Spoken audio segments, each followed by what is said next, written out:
Alternative Dig Talk. Real issues, real talk. Hey Teddy, have you noticed how little attention science and health issues get in the media? Totally, Edgar, yet science information is very important. Yeah, for sure. That's why the Health Journalists Network is here. How can they help? They are a group of journalists dedicated to advancing public understanding of healthcare issues through impactful reporting on health and science. Oh, really? Yes, they meet up every month with scientists and researchers, policymakers, and activists at the science media cafes. They then relay what they discuss to the public. Does that benefit us? Oh yes, very much so. This helps with health and science literacy for a healthy Ugandan society. Okay. I love getting informed about science and health issues. Health information makes all the difference between life and death.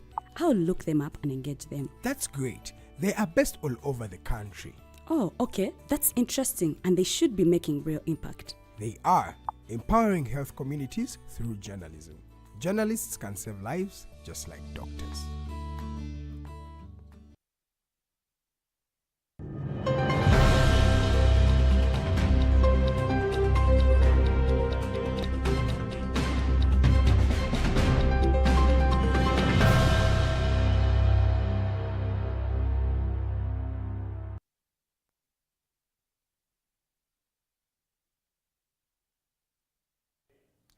Good morning, our dear viewer. Thank you so much for tuning in to the Alternative Dig Talk TV. This is the Mighty Global News Updates, where we give you updates on what's happening in our country, Uganda, and even take you outside to know what's happening over there. My name is Keneth Rwemirembe, and we do this every Monday to Friday, 8 a.m. to 10 a.m. It's the Mighty Drive Show, but we usually come in with this initial segment of the Mighty Global News Updates. We believe you're having a good day. It's a good morning here in Uganda's capital, Kampala. Wherever you're watching us from, we love you and wish you the very best. This is Uganda's leading online television that is trusted for delivering the right information that is not biased, and it is very reliable. So please, if you love matters of national importance, consider turning on that notification bell. That is, if you have already subscribed to this mighty platform that is trusted by millions of people, and so you do not have to miss anything. Just subscribe and you will thank me later. If you do not, you may never get to see this message again, and we believe it's very important for our country. We are non-partisan. We love everyone. And that is it for this morning. We are coming in with a lot of information here and there, of course, the good and the bad. But we believe you must know it as long as it does not harm our society or even our nation and the entire world. Thank you so much for being part of us. And if you are watching us for the very first time, this is Dig Talk TV, and you are welcome. Enjoy, and let's move together in these updates. After the updates, we'll be having in our guest to discuss some more issues. So much is coming in. Outside Uganda, we learned that there has been a thwarted assassination attempt on President Ibrahim Traoré of Burkina Faso. In our country, Uganda, we've learned that retired Colonel Dr. Kizza Besigye's health is continuing to deteriorate. And we also learned that Honorable Robert Kyagulanyi Ssentamu, the presidential candidate now who has been in this race, they just concluded presidential elections, his whereabouts are unknown. Even other members of the NUP, National Unity Platform, are also missing. Some of them are still missing. And those are some of the updates we're coming in with this morning, and starting right away with the story of retired Colonel Dr. Kizza Besigye, who is said to be unwell, and that was confirmed by his wife, Engineer Winnie Byanyima, in a press conference that was held at his home in Kasangati, saying that Dr. Colonel Kizza Besigye is unwell and his health is continuing to deteriorate, that the government may be even plotting to kill him, that there is a plot to kill retired Colonel Dr. Kizza Besigye, that he is being put in an isolated detention that is very hot with even no light. Engineer Winnie Byanyima said that retired Colonel Dr. Kizza Besigye will be turning 70 in April this year, showing that his health should be considered in whatever is being done, but the government is planning to harm him deliberately. That was the message from the wife to retired Colonel Dr. Kizza Besigye, Winnie Byanyima. She said that the government has done all the worst to retired Colonel Dr. Kizza Besigye, and he is not enjoying his freedoms as any other citizens. He has been behind bars for now over a year, and that the government is doing all this to harm him and to kill him. Those were her words. She also said that on Monday, retired Colonel Dr. Kizza Besigye was rushed to hospital, and that he arrived there even unable to walk by himself without support, and that this all was done without even informing the wife to Dr. Kizza Besigye, and that this shows how unwell retired Colonel Dr. Kizza Besigye is, to the extent that he was rushed to hospital, and that the prison is even keeping a deaf ear, doesn't want to let Dr. Kizza Besigye get the medical attention he has always been getting. But the message from the prisons, Frank Baine, the spokesperson for Uganda Prisons Service, said that Dr. Kizza Besigye was taken to hospital as their routine that is that happens every month, as they always take him for medical checkups, and that it has been done as it has always been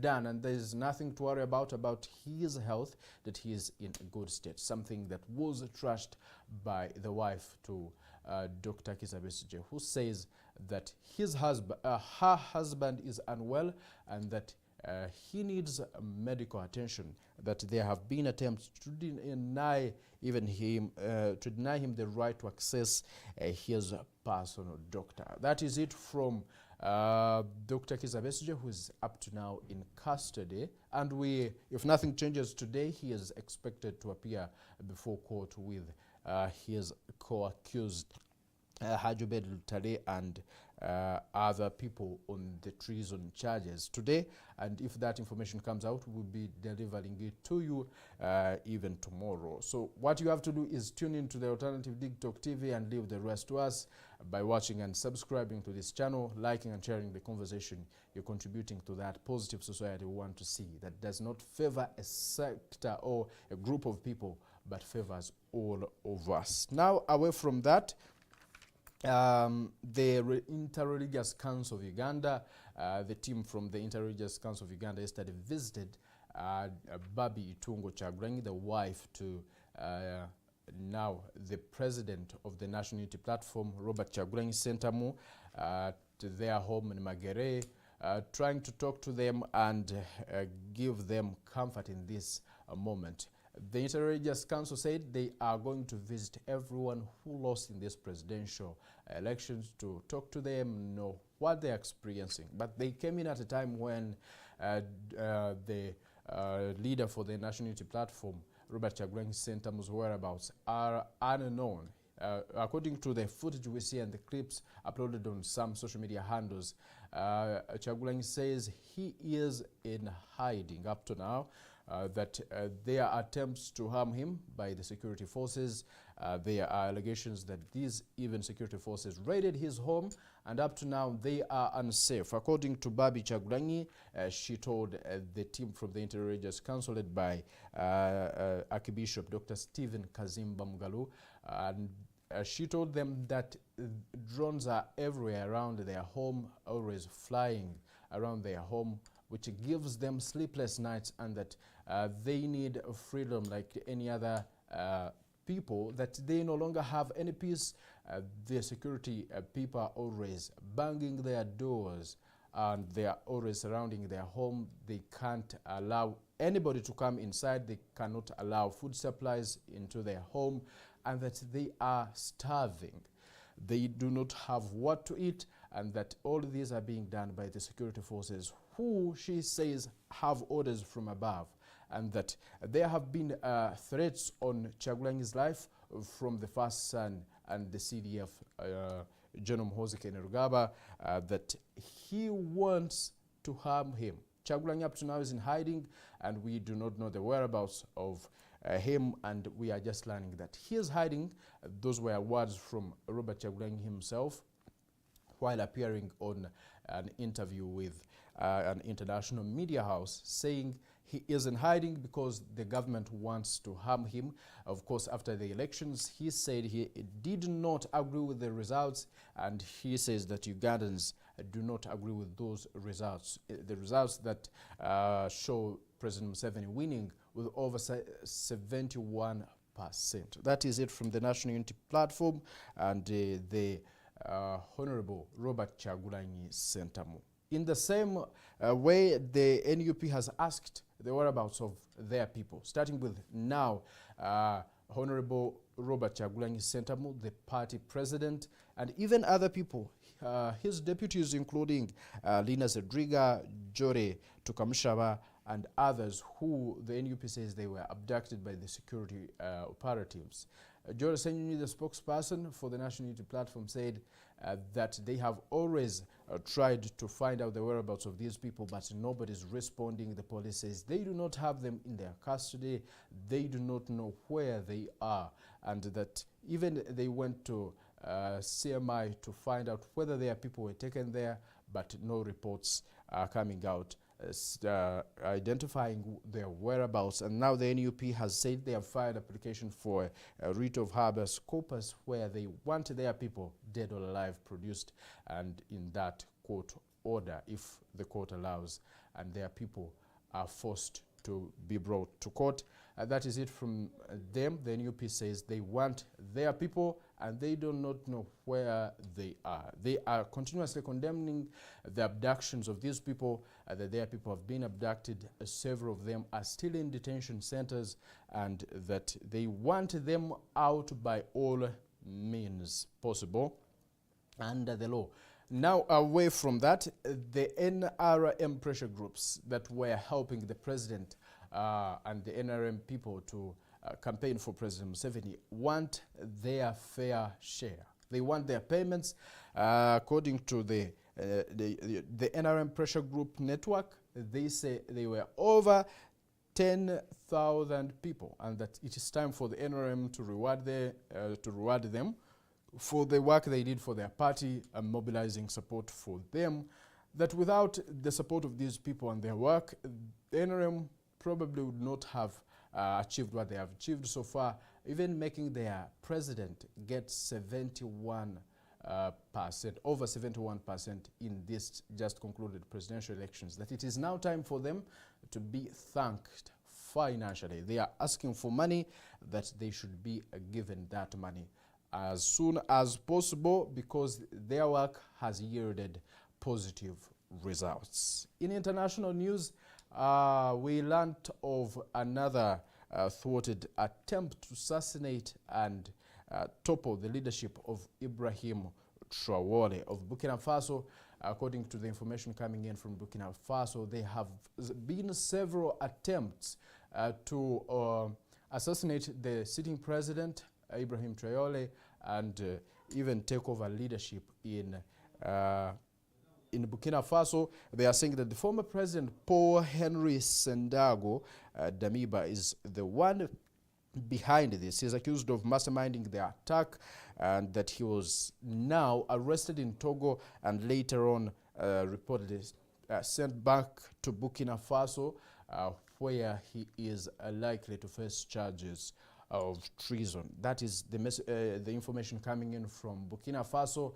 It is not the first time President Ibrahim Traore has had these assassination attempts. So far, over 18 attempts on his life have all been unsuccessful, and now there are more reports showing that they may be facilitated by the from outside Burkina Faso and led by the country known as Ivory Coast, and that they are continuously looking for ways of talking with Burkina Faso to make sure they stop funding these activities that they believe against the development of their country. That is it.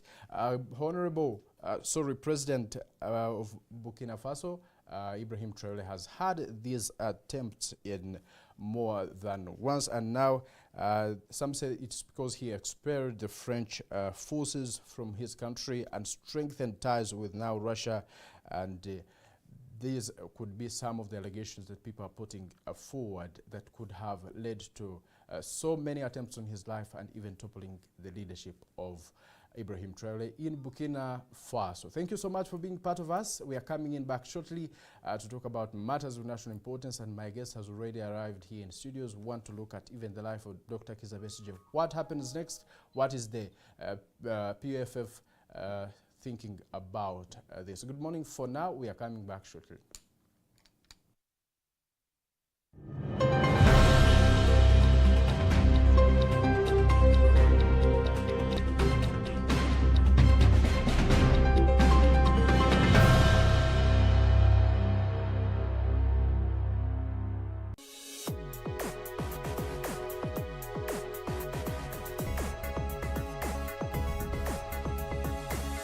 The Alternative Dig Talk. Real issues, real talk.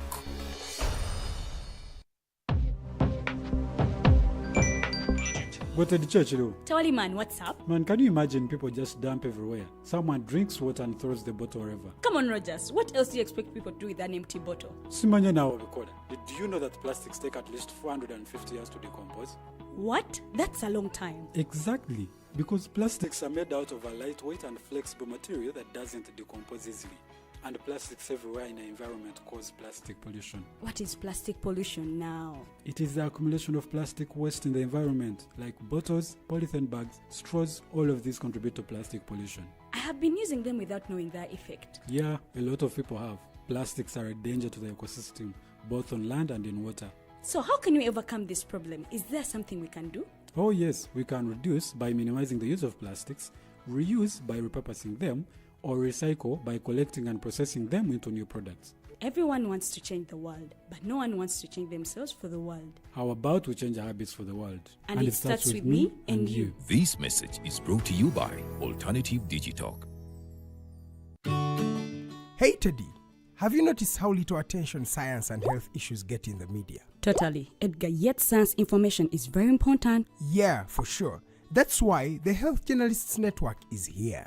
How can they help? They are a group of journalists dedicated to advancing public understanding of healthcare issues through impactful reporting on health and science. Oh, really? Yes, they meet up every month with scientists and researchers, policymakers, and activists at the science media cafes.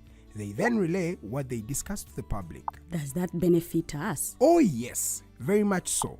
This helps with health and science literacy for a healthy Ugandan society. Okay. I love getting informed about science and health issues. Health information makes all the difference between life and death. I'll look them up and engage them. That's great. They are based all over the country. Oh, okay. That's interesting, and they should be making real impact. They are empowering health communities through journalism. Journalists can save lives just like doctors.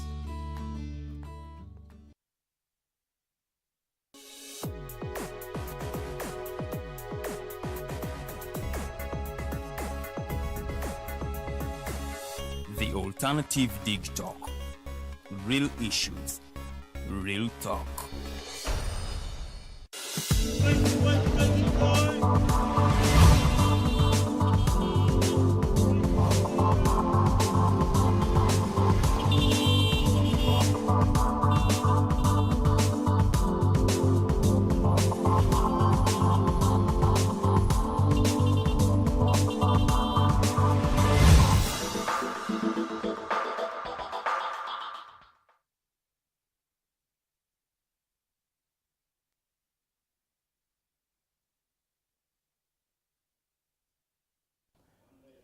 Kwaniza nnyo mu kawumulo ke tubaddemu webale okubanga okyali naffe kulikirayo ddala mu updates.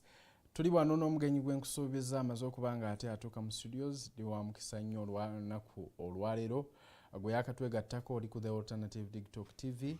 Tusangibwa ku mitimbagano gyaffe gyonna. Social media handle yaffe eri The Alternative Digitalk, buli lwotuukawo oba otufuna buli tubeera live ate olumaliriza live eno ne tu uploadinga bye tuba twogedde oba emboozi zaffe ne zisigalayo ku mutimbagano osobola okutufollowinganga olunaku lwonna bw'oba tosobodde kufuna budde kulaba show zaffe live osobola okugisangayo ku mutimbagano nate n'obutundu obulala buteekebwa ku tiktok osobola okutufollowinga ku tiktok tv ku tiktok n'ofollowinga obutundu obumu ku mboozi tuba tusharinga wano ezisuubirwa zetusuubira nti zizimba ggwanga ate ffenna awamu naawe omulabi waffe obeera omu ku abo abazimba eggwanga tubeera n'abagenyi ab'enjawulo okudisikasinga oba okwogera ku nsonga enkulu mu ggwanga.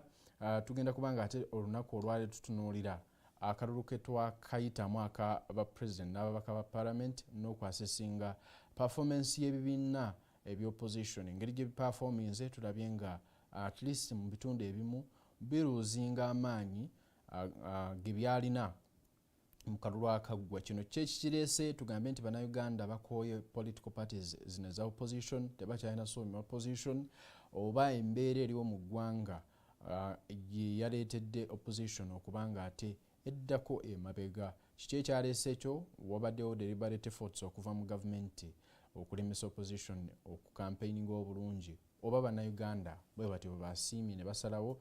Tulabye nga n'ababaka abamu ku b'amaanyi abadde bayitibwa ab'amaanyi eddoboozi lyabwe libadde liwulirwa ennyo ng'ate ku luno tebakomyewo mu palamenti akalulu tekabayisiza bulungi. Kiki ekireeseewo enkyukakyuka eyo? Naye naddala essira tugenda kubanga tulissa ku performance ya opposition political parties na biki ebigenda mu maaso. Tufuna akakadde tujja kwogeraku ku mbeera ya Dr. Kizza Besigye agambibwa okubanga mulwadde nnyo okusinziira ku message gye twafunye okuva ew'omukyala Winnie Byanyima. Omugenyi gwenna mu studios olunaku olwaleero ye Dennis Tumuhairwe nga ye Lord Councillor aspirant ku kibiina kya PFF. Nkwaniza nnyo ku the mighty drive buuza kwatulaba. Nange nkulamusiza nnyo presenter afu mulungi era mbalamusiza abalabi baffe nga bulijjo Dennis Tumuhairwe. Webale nnyo okunkyaza abantu ba Kampala Central constituency. Lord Councillor wa Kampala Central kyekifo kyenvayingako but mu ngeri ey'enjawulo it was merged baakigatta nekiba nga kansala omu akiikira constituency yonna omusajja. So Kampala Central ina bakansala babiri omusajja n'omukazi. Basically ekifo nga member wa parliament bwakitwala ne mayor bwakitwala ne kansala bwakitwala. Basically I am vying for the whole constituency of Kampala Central, the same as the member of parliament. Tutambudde tunoonyeza akalulu. We are hopeful that the voters will choose us over others. Naye nga of course irregularities zibaamu tulina okutya okulonda kubaamu okubbira wano na wali ne effort nawe olina okuteekamu ku maanyi. Era abantu tubagamba nti bw'obanga olina omuntu gw'oyagala osobola omulwanirira n'afuuka. I've seen it several times ng'abantu bali assertive era ne balwana ne bajjayo obuwangizi bwabwe. So surely I have some faith that tekajja kufuna buzibu. Yes, akalulu kaffe kanca. Ground ebadde etya? Ground tebadde mbi ng'oggyeko ebiri geno naye abantu batureceivinze era batusuubiza okutuwagira n'otuwa obuwagizi obululu. So I am very hopeful nti olunaku olw'enkya tujja kuwangula. Babadde bapiikinga message olw'okuba ojjidde ku kibiina kino babadde balinnyo ku slogans n'okubawa ebirabo. Ground kiki kyesinza okwaniriza mu byonna? Yaniriza message ki gy'oleese nga muntu oba baprioritizinze nnyo kiki kibiina kikyovaamu oba ne kiki kyotuwadde tukyeyo ffe tuveemu? You cannot tosobola kusalawo saawa zino nga kalutekana kuggwawo kiki abantu kye banaasinziirako okulonda. Naye balonzi ba mirundi gya njawulo.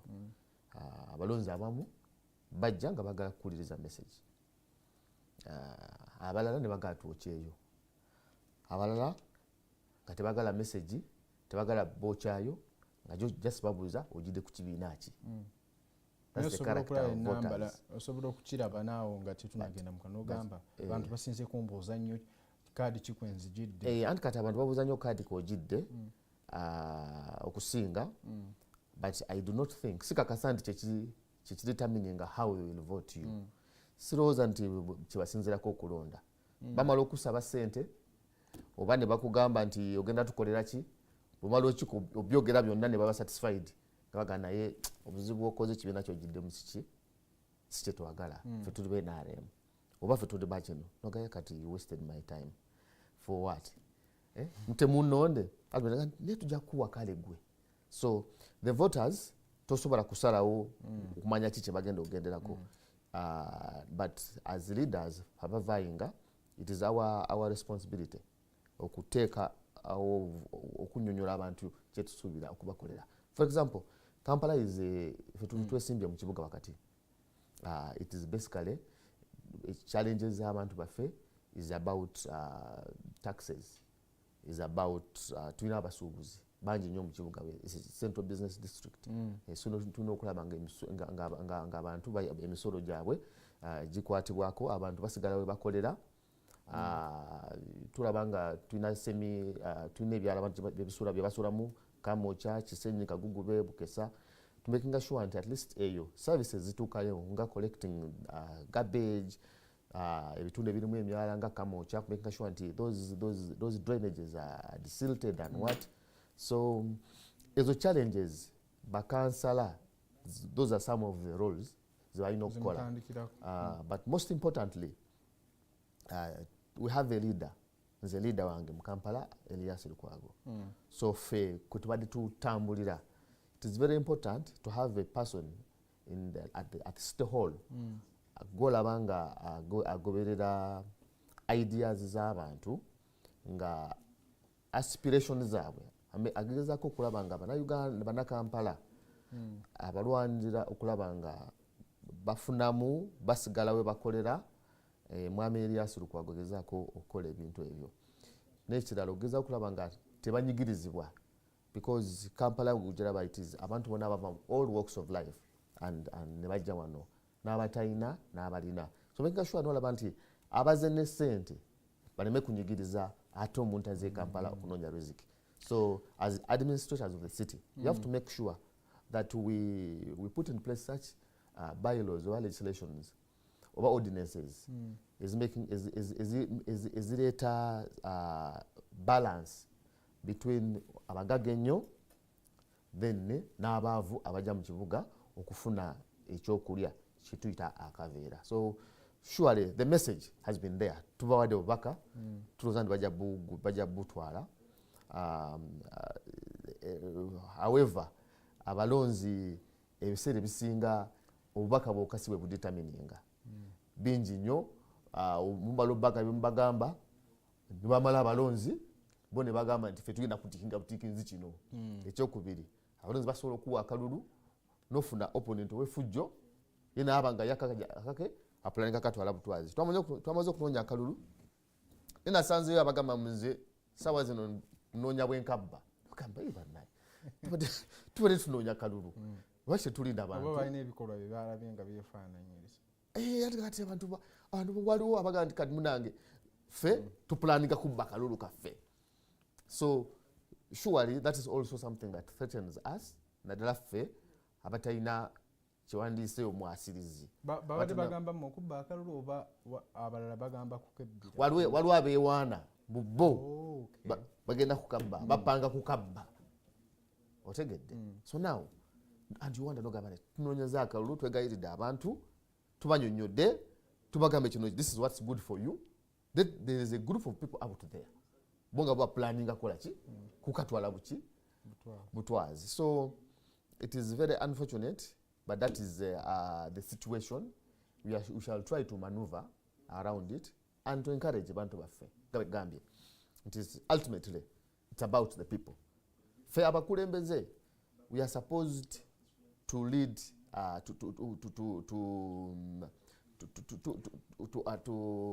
tubeerawo lwa nsonga z'abantu. We strive not for ourselves but for the interest of the people and the voters. So sijja buzinene paatika ku bantu ate bwe ntuukayo byenkola sibikola ku lwange nti Dennis nti nze njagala kino nedda. I am supposed, of course whatever babikola bwe batyo, but I am supposed to ensure that buli kyenkola kiri mu interest y'aba voters. I represent the voters era ndiwo ku lw'abalonzi. Okitegeera? So abalonzi ensonga yandibadde yaabwe. Oli bw'ajagala kusinakinga their victory nga bandibadde bagadinga jerasire victory yaabwe, making sure nti ono gwe tulonze gwe twagala atukulembere. So it goes back to the voters surely to see nti ani asaanidde, even when you are bw'olonda omuntu wo okulaba nga making sure nti omuprotectinga nakola ki nafuna obuwanguzi bwe. Ayinza okuba yenga omuntu akola ki tasobola. Twakamaliza akalulu ka ba president n'ababaka ba parliament. Yes sir. Mu assessment yo byatambudde bitya? Byatambudde nga bw'obadde osuubira, not necessarily kutuuka ku results naye process etutuusizza kulangirira okukuba akalulu paka okatuukidde ku kulangirirwa. Process bw'ogirabye otya mu ngagwe? You see, we have been around for some time. Kati fe ababaddewo kino tewali kipya. Tewali kipya ku byonna okuvira ddala ku campaigns, okuvira ddala ku nomination, same old stuff that has been happening. Okwesimba abantu badde besimba ebbanga lyonna, abantu badde bakampaininga mu mbeera eyo. The campaigns before have been violent, and this has been the case even now. Abantu abakajja ab'omulembe guno avuuka b'ennaku zino balaba nti oli bamuganya okugenda wano ne balaba ng'ekyamaanyi. Tebakimanyi nti tukonere ku Besigye nga raali bazikansolinga n'omutuuka ku venue yammwe nga raali bagitekinza over aba NRM. Dr. Besigye would, as a presidential candidate ng'ali wakati mu race, would pay for a radio program n'atuuka mu radio station nga ba RDC bagiwambye. Ku mundu omukulu Kyagulanyi bamulese n'ayogera naye Dr. Besigye mu kalulu naddala 2016 and 2011 nga bamusanga mu radio station ne bamusikamu ngali wakati mu campaign n'atuukawo nga yabukinze program bamulanze bulungi nga bonnanze wano ngenda okutuuka wanaga nti mukulu cannot access just to talk to the people. Abantu babakuba amasasi, people have died, wala abantu abafiire lukunjirwa balaba in the middle of the campaigns. So the campaigns have been violent before. The voting has been violent before. Same case nga bwekibadde kati. The results have been as they are from before naddala aka president. Enjawulo nti we have gone so many months or years behind nga opposition tuserebye. Results okusinzira ku results ziraga nti tuzeeyo mabega 30 years in the times of Dr. Paul Kawanga Ssemwogerere mukyenda mukaaga. Today we are in 2026, we have gone back to 1996, 30 years. Ezo results eziriwo eza sub-region emu nga gy'osobodde okuwangula nga presidential candidate n'okufuna 24%. Dr. Ssemwogerere yafuna 23%. Bobi Wine yafunye 24%. Dr. Besigye never went below 30%. Yaringaawo. Ate Bobi Wine agenze nnyo wansi. But tekivudde ku nsonga ndala yonna. Kivudde ku nsonga ekisooka nti ebibaddewo tubadde tubimanyi. These are things we expected. Oba Bannayuganda be batakyayagala kuwulira opposition. Auntie, these are things we expected. But what we expecting, we told the people. My leader, Dr. Kizza Besigye, mulwadde ali mukomera. Bamusibye omwaka mulamba. He is an active player. He has been a player in this system for over 30 years. Ng'agezaako okulwana okulaba nga tuleeta change. Now, yatutegeeza bulungi nti akalulu tekasobola kuleeta change ku government eno. Nga takijja bujja mu bbanga. Museveni himself declared that akapapula tekasobola kumujja mu ntebe akapapula because the ballot he reduced the ballot. Museveni reduced the ballot to akapapula. And Dr. Besigye himself yagezaako otusomesa okutulaga nti do you have the power ako koyita akalulu kookalina, because the vote kano kenkugambe kebagenda ne babba wali nolonda nomala okulonda omuntu golonze n'atafuuka, that means you have no power and authority. You don't have the power, what you would call the voice of the voter. Nti nze ntikinze omuntu nze mutaddeyo. So abalonzi tetulina buyinza obwo. Dr. Besigye n'atugamba nti twandibadde tutuula wamu ng'abakulembeze and we devise means of taking over power naye nga tukolera wamu. Unfortunately bannaffe abamu bewandolowooza nti bapuleya kati abaliwo aba NUP, they decided to go it alone. Going it alone, trying to gamba nti you have a plan. You can decide oyinza okunejjako nga you have an intention to move. Ng'otambula, nendaba ng'otambula. We have tubalinze batambule differently, but they have done the same things we did. And they've come worse. They have become worse. And most annoying or most hurting is that they are doing things that we warned them about. Bagamba nti history does not repeat itself. Fools repeat history. You see, unali nkula bayogeranga nnyo history repeats itself. But later it was now discovered that history never repeats itself. Fools repeat history. How? Bwe bakugamba nti awogenze there is a ditch, people have fallen there. Ngati gundi nga yayitawo gweyogerako nga yafa yagwamu n'afa n'akutuka. The path you are passing is the path Dr. Besigye passed 4 times. He didn't make it. But you boldly look at we are going through that same path. Then bwomala okugwayo nogamba nfudde. You want us to cry for you? Idea chimwe gye mwali mu. To do what? Aba opposition nama opposition mwegatte mukoleki. Temugenda mu kalulu mwali mubawa magezi ga kukola. There were different ideas because Dr. Besigye, before he was incarcerated on this channel kweyasibanga, he laid out different programs which most of them were people centered.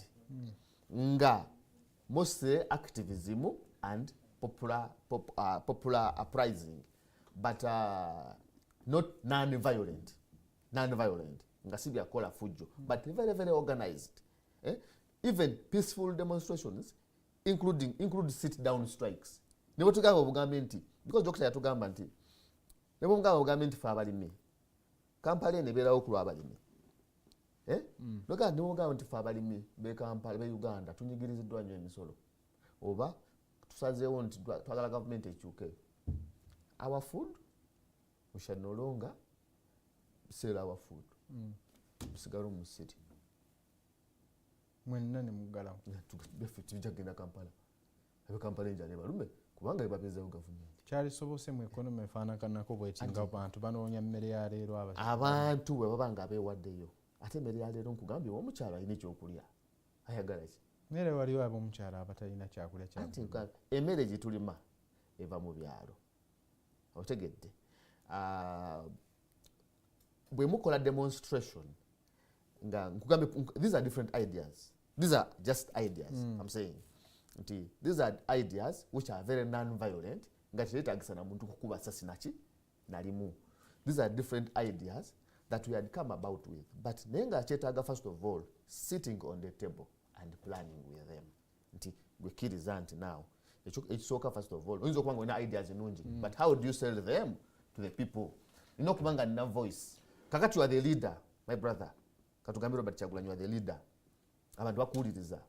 Now nze ne bwe mbagamba byenkanabwa ng'abantu bawuliriza gwe, bw'oba tobagambe tebajja kukola ki? Tebajja kuwuliriza kyembagamba. Tebajja kukola kyembagamba. So you are supposed to be involved. All stakeholders come to the table. First of all, understand the problem. Diagnose the problem. What is the problem at hand? This is the problem we have at hand.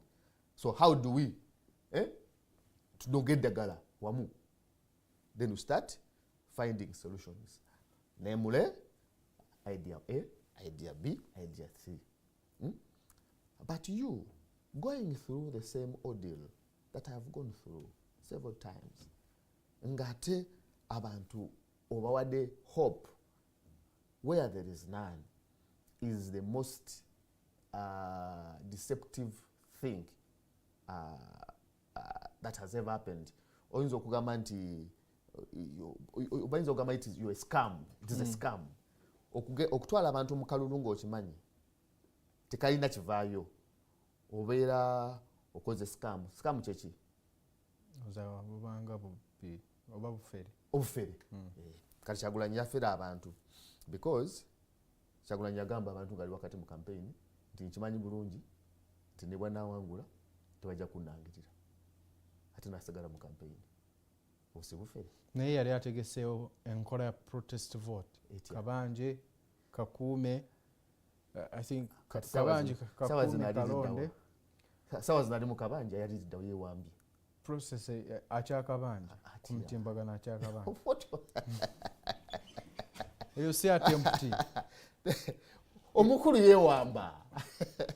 You see, the biggest scam obufere includes okola ekintu directly kyomanyi nga results ebikivaamu exactly yali akimanyi bulungi.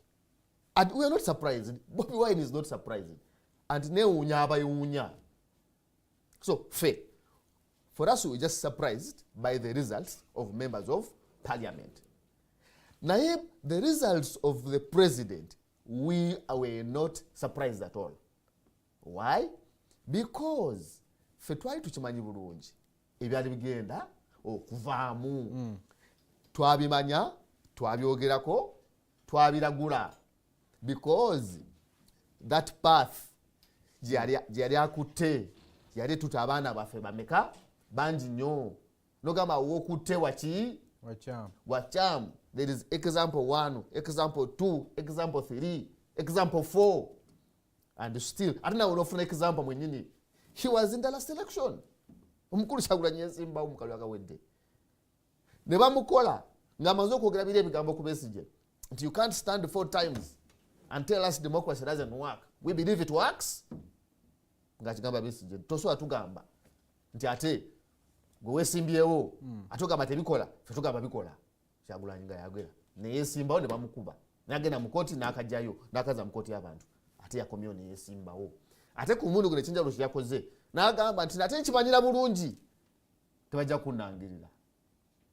Ate kati tobinkwasa bibyo mbikubi. So basically it was a scam. Ogambye bufere.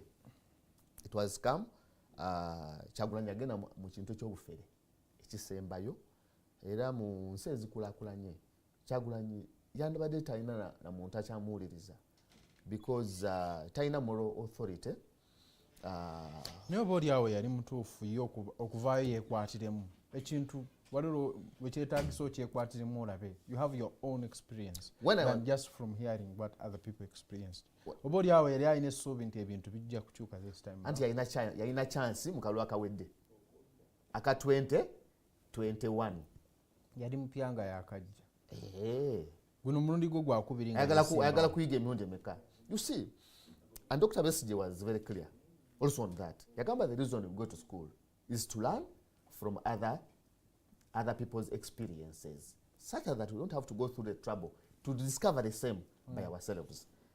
Nti bw'obanga John Speakers discovering a source of the what?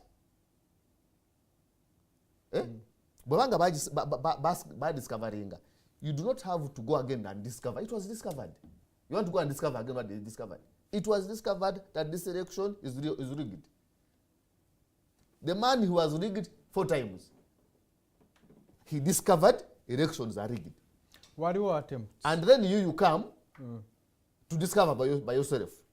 They rig you. And you discover it is rigged. Again you come back to do what? Era ojja kukola ki? Kati yagambye tagenda mu kooti. Kati ojja kulaba ate era because alina ulterior motives. Ojja kulaba ate era ng'era agamba yeesimbawo. Kati ng'ogamba kati have to how much more can you dupe Ugandans? Now, to be fair, Honorable Kyagulanyi tetumwina nkonyo buzibu, but he played yazanya bubi ebintu yabiteeka mu nnyo omuzannyo. You see these musicians, everything they think is about being creativity. Alabanga bya art. Alabanga katemba, kuzanya mu wano, kuzanya wali. Mu criticizing Kyagulanyi obutafolonga advice yammwe.